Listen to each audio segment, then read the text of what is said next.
바울은 이 고린도 교회를 향해서 편지를 보내면서 7장에서는 결혼의 문제에 대해서 이제 너희의 쓴 것, 그러니까 이 고린도 교회가 질문한 데 대한 대답이었고, 아마 이 우상의 제물 문제도 그들이 아마 질문한 것에 대한 대답일 것으로 우리가 생각을 할 수 있습니다. 그래서 우상의 제물에 대하여는 우리가 다 지식이 있는 줄을 아나 지식은 교만하게 하며 사랑은 덕을 세우나니, 여기서 이제 우리가 지식이라고 하는 것과 사랑이라고 하는 것을 잘 이해할 필요가 있습니다.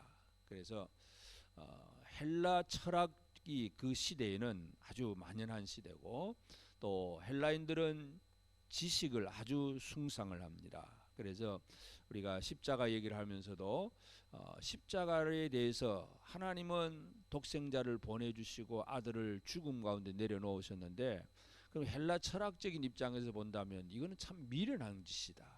그러니까 인간은 결국 과학적이고 이성적이고 합리적인 그런 생각을 하면서 내가 이해되어지고 내가 상식적으로 받아들여져야, 그래야 사람들은 더 옳고 더 바르다, 그렇게 생각을 합니다. 그래서 지식이 발달해 있는 시대입니다. 그래서 여기 보면 특별히 이제 지식 있는 자들 얘기를 하면서 특별히 이제 우상에 대한 지식, 그래서 이 예수를 믿는 성도들 가운데서도 이제 이 우상에 대한 그 지식이 가득 차 있는 사람이 있습니다. 그래서 이 우상 오직 하나님밖에 없고, 우상은 신들은 아무것도 아니다. 이 철학을 또 어떤 이 성경을 연구하면서 하나님을 알면서 하나님은 한 분밖에 안 계시고 우상은 저건 아무것도 아니고, 그리고 우상에게 드려진 제물 저것도 아무것도 아니다. 그래서 아무렇게나 먹어도 된다. 이제 이렇게 지식적으로 논리적으로 판단하는 사람이 있습니다. 근데 문제는 이제 그 고린도 교회는 성도들 자체가 이미 우상을 많이 섬겨왔던 사람들이 이제 예수를 믿는 것이고, 또 그 사회적인 문화와 풍조 자체가 여러 신전들이 있고, 그 신전에서 드려진 제물들이 뭐 그 신전의 제사장들이 조금 먹긴 하지만 또 남으면 전부 시장에 갖다 팝니다. 그러면 사람들이 그냥 그 고기 같은 걸 다 사다가 먹습니다. 그래서 우상의 제물을 먹는 것에 대해서 사람들은 별 거리낌 없이 먹다가 이제 예수를 믿고 오직 하나님 한 분밖에 없다는 것을 깨닫게 됩니다. 그런데 이제 지식이 있는 자들이 이 우상 이거 아무것도 아니다 그러면서 먹는데, 믿음이 약한 자들의 입장에서는 뭔가 꺼리찜한 그런 생각이 됩니다. 그래서 이 지식 있는 자들이 그렇게 행동하는 거 보니까 우리도 그러면 되는 거다 하면서 자신의 양심에 대해서 그저 담력을 얻어서 우상의 제물을 먹게 된다. 이제 사도 바울 그런 얘기를 하면서 결국 우상의 제물이 뭐냐 하는 문제에 대해서 이게 지식적으로 이렇다 저렇다고 평가하기 전에 제일 먼저 해야 될 삶의 원리가 뭐냐 하는 문제입니다. 제일 첫 번째가 바로 하나님을 사랑하는 것. 지식보다 중요한 것이 바로 하나님을 사랑입니다. 3절에 보면 누구든지 하나님을 사랑하면 그 사람은 하나님도 알아주시느니라.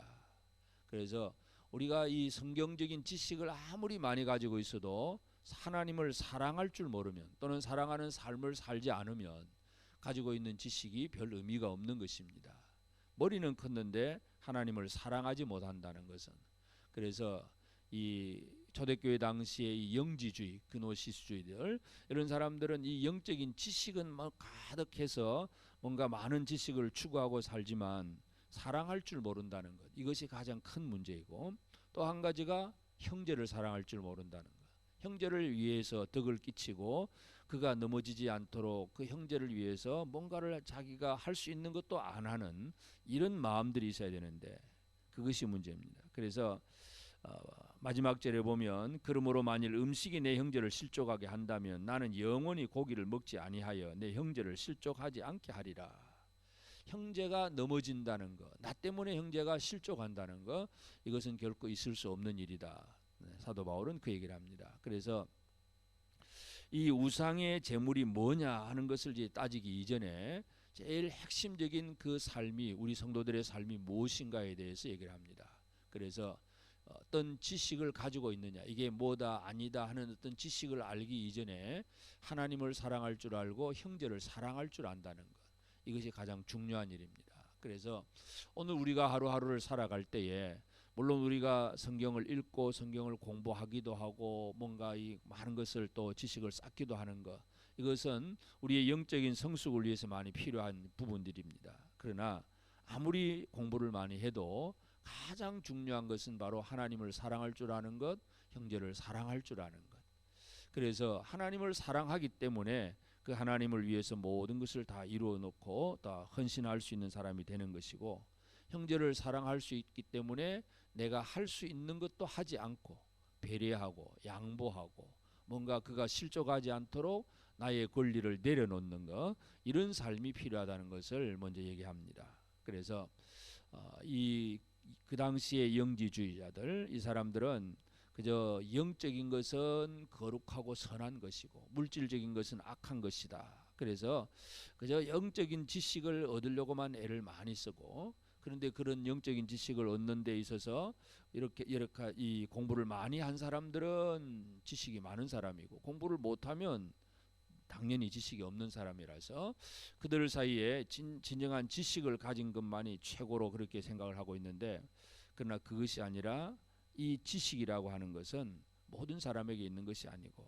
모든 사람이 할 수 있는 것은 사랑할 수 있는 것입니다.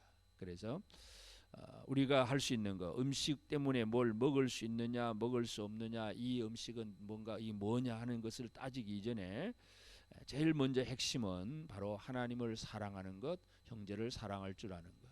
예수님이 십계명을 그렇게 가르쳐 주셨습니다. 마음을 다하고 힘을 다하고 뜻을 다해서 하나님을 사랑하라. 내 이웃을 내 몸처럼 사랑하라.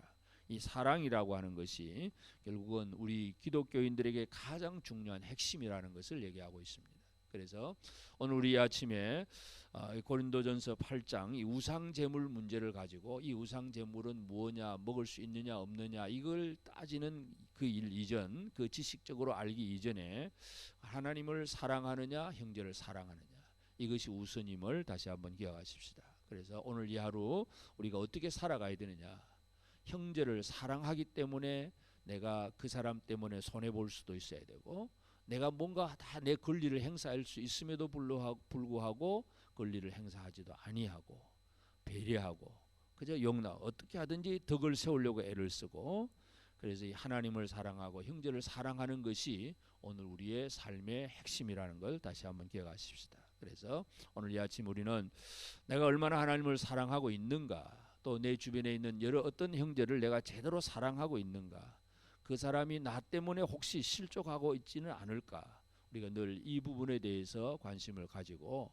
그래서 교회가 든든히 선다는 얘기는 하나님을 사랑하는 성도들이, 형제들이 서로 마음과 뜻이 하나가 되고 서로 실족하지 아니하고 서로 붙들어 세워주면서 하나님의 뜻을 이루어 나가는, 그것이 진정한 교회 모습입니다.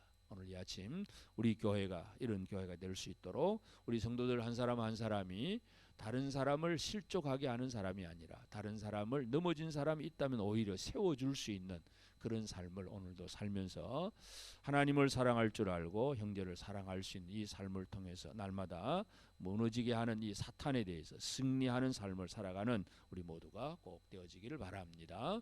기도하십시다. 거룩하신 아버지 하나님, 크신 은혜와 사랑을 감사하고 감사합니다. 오늘도 새 아침 주시고 또 말씀으로 또 기도로 하루를 시작하게 하셨사오니, 하나님 아버지, 우리가 이 아침에도 깨어 기도하는 것은 그저 단순히 성경적인 지식을 얻고자 함이 아닙니다. 하나님을 사랑하는 마음으로 이 시간 기도하러 나왔습니다. 하나님을 사랑하는 마음으로 주의 말씀을 듣고자 합니다. 하나님, 우리의 마음과 생각들이 온전히 하나님을 사랑하는 마음으로 설 수 있도록 우리를 도와주시옵소서. 뿐만 아니라 하나님 아버지, 우리보다 특별히 어리고 연약한 형제들이 있을 때에 나 때문에 그들이 실족하거나 넘어지지 않도록 우리가 삼가 조심할 줄 아는 저들이 되게 하여 주옵소서. 형제를 살필 줄 알게 하시고 형제를 돌아볼 줄 아는 저들이 되게 하여 주옵소서. 그래야 형제를 향하여서 권면하고 위로하고 붙들어주고 세워줄 수 있는 그러한 사명을 제대로 감당해 나갈 수 있도록 주의 복을 허락하여 주시옵소서. 거룩하신 아버지 하나님, 오늘도 우리 성도들이 가정과 직장에서 또 우리 하나님 앞에 맡은 사역을 통해서 하나님의 놀라운 일들을 이루고자 할 때에 진정으로 하나님을 사랑할 줄 알고 형제를 사랑할 줄 아는 이 원리를 가지고 사명을 감당하도록 도와주옵소서. 참으로 아버지 하나님, 이 코로나 바이러스로 인하여서 여러 가지 많은 사역이 제한을 받고 있습니다. 하나님 아버지, 참 마음껏 복음을 전할 수가 없고 또 새로운 사람들이 들어온다고 할 때도 마음껏 환대하지도 못하고 있는 참 어정쩡한 그러한 이러한 시대가 되었습니다. 주님, 이 시대를 속히 끝내주시고 이 온 세계 열방이 퍼져 있는 이 바이러스가 속히 끝날 수 있도록 하나님 아버지 은혜 내려 주옵소서. 이 땅을 긍휼히 여겨 주시기를 간절히 바라옵고 원합니다. 거룩하신 아버지 하나님, 오늘도 모든 것 주장하시고 우리 온 성도들이 주의 도우심과 은혜 가운데 든든히 서게 하여 주옵소서. 특별히 육체의 질병과 연약함을 가지고 있는 성도들이 있습니다. 하나님 아버지, 권능 있는 발로 붙들어 주옵소서. 치유하여 주시옵소서. 모든 질병으로부터 노임을 받을 수 있도록 주여 도와 주시옵소서. 우리 주님이 땅에 오셔서 병든 자들을 고치고 가난한 자에게 복음을 선포하고 포로된 자들, 눈먼 자들을 눈을 뜨게 하고 자유롭게 하셨사오니 주님의 그 크신 은혜가 오늘 이 시대에 이루어지게 하시고 이 일들이 우리를 통해서도 이루어질 수 있도록 우리를 들어 사용하여 주옵소서. 하나님 아버지, 특별히 이 아침에 깨어 기도하는 모든 성도들의 심령 속에 은혜를 베풀어 주옵시고 오늘 이 하루 하나님 말씀 가운데 사랑으로 승리하며 살아갈 수 있는 복된 우리 모든 성도들 되게 하여 주옵소서. 감사하옵고 예수님의 이름으로 기도드리옵나이다. 아멘.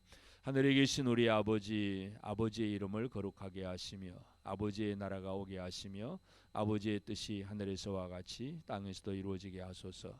오늘 우리에게 일용할 양식을 주시고 우리가 우리에게 잘못한 사람을 용서하여 준 것 같이 우리 죄를 용서하여 주시고 우리를 시험에 빠지지 않게 하시고 악에서 구하소서. 나라와 권능과 영광이 영원히 아버지의 것입니다.